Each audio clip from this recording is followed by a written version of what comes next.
GD Bisht उच्च गति लेखन, प्रतिलेखन संख्या 2।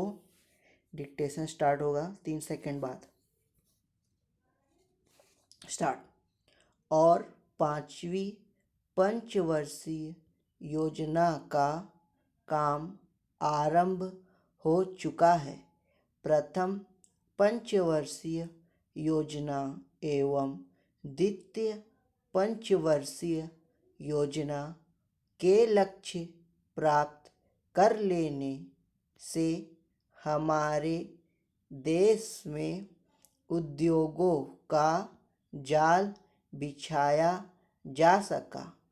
तृतीय पंचवर्षीय योजना के अंत तक इस देश में करोड़ों रुपए का वह सामान तैयार होने लगा था जिसे हम विदेशों से मंगाना पड़ता था।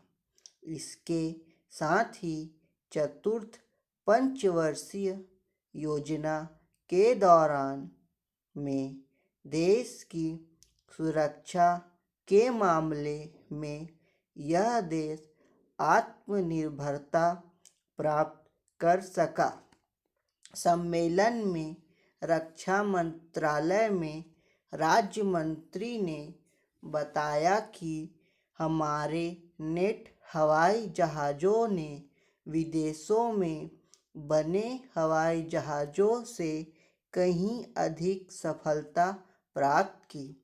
उन्होंने यह भी बताया कि वित्त मंत्रालय ने देश की सुरक्षा के लिए धन की कमी को प्रगति के मार्ग में आड़े नहीं आने दिया, जिसके फलस्वरूप हमारे रक्षा सामग्री के उत्पादन करने वाले कारखानों में अधिक उत्पादन हो सका।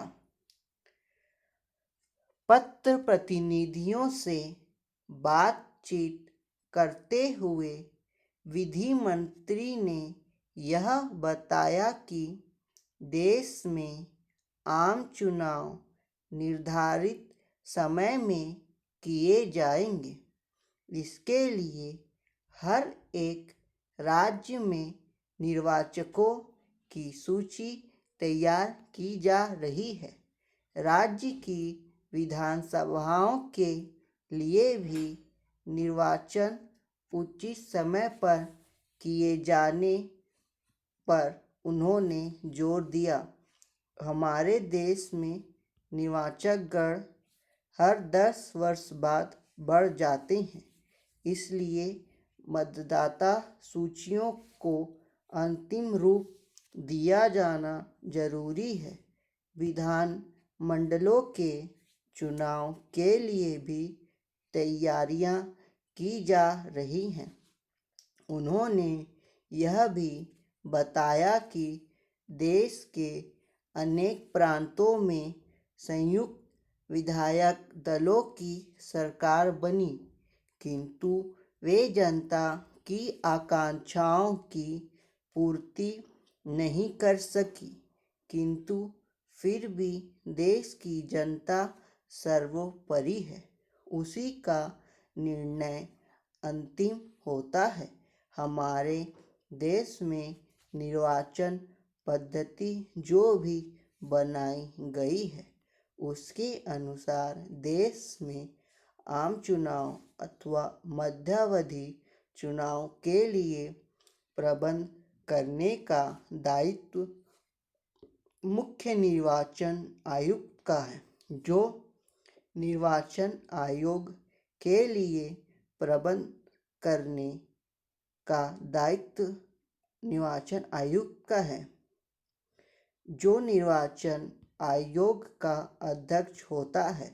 निर्वाचन आयोग में और भी सदस्य होते हैं जो कि देश के चुनावों के लिए जिम्मेदार होते हैं। कुछ विधायिका सभाओं के लिए अप्रत्यक्ष निर्वाचन पद्धति अपनाई गई है, जिनके लिए समय समय पर चुनाव होते हैं। शिक्षा उप मंत्री महोदय ने कहा कि हमने अपने देश में प्राइमरी शिक्षा को अनिवार्य रूप से लागू कर दिया है। अध्यापकों को निर्देश दिया है कि वे घर घर जाकर ऐसे बच्चों की सूची तैयार करें जो 5 वर्ष से अधिक उम्र के हो गए हैं और शिक्षा प्राप्त नहीं कर रहे हैं। उच्च शिक्षा प्राप्त करने के लिए व्यापक प्रबंध किए गए हैं, किंतु यह आवश्यक है कि उच्च शिक्षा उन्हीं को प्राप्त हो जो इसके लिए योग्य हो अथवा 10वीं कक्षा प्राप्त करने के बाद विद्यार्थी अपने अनुसार व्यवसाय चुने। Full stop.